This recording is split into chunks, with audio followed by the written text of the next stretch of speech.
हमारे स्थानीय जितने युवा हैं उनको उन मल्टीनेशनल कंपनीज में रोजगार मिले ताकि वहां के युवा मुख्य धारा से जुड़ सके। आप देखेंगे स्किल और अनस्किल में हम रिजर्वेशन देंगे।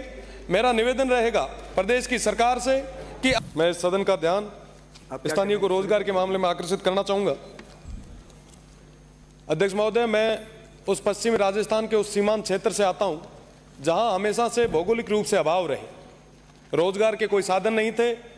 हमारे लोग रोजगार के लिए, व्यापार के लिए देश के अलग अलग हिस्सों में गए और उन्होंने अपना काम किया। वर्तमान में स्थितियां परिस्थितियां अलग है।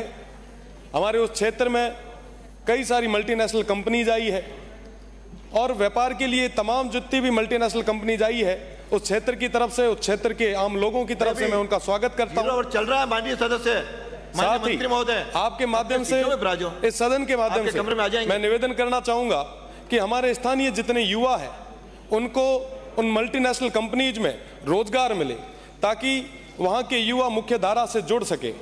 आप देखेंगे कि कर्नाटका में भी थोड़े दिन पहले एक नया बिल लाया गया जिसमें 50% रिजर्वेशन की बात की गई, स्थानीय को रोजगार में वरीयता की बात की गई।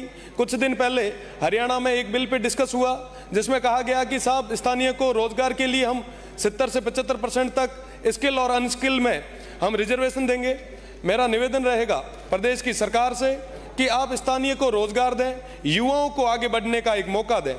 अगर वहाँ पे स्थानीय कंपनियों में युवाओं को मौका मिलेगा तो निश्चित रूप से वो बॉर्डर मजबूत हो पाएगा, वो सीमांत क्षेत्र मजबूत हो पाएगा। आज के समय में तमाम युवा साथी बेरोजगारी के उस आलम से गुजर रहे हैं और दर दर की ठोकरें खाने पे मजबूर हैं।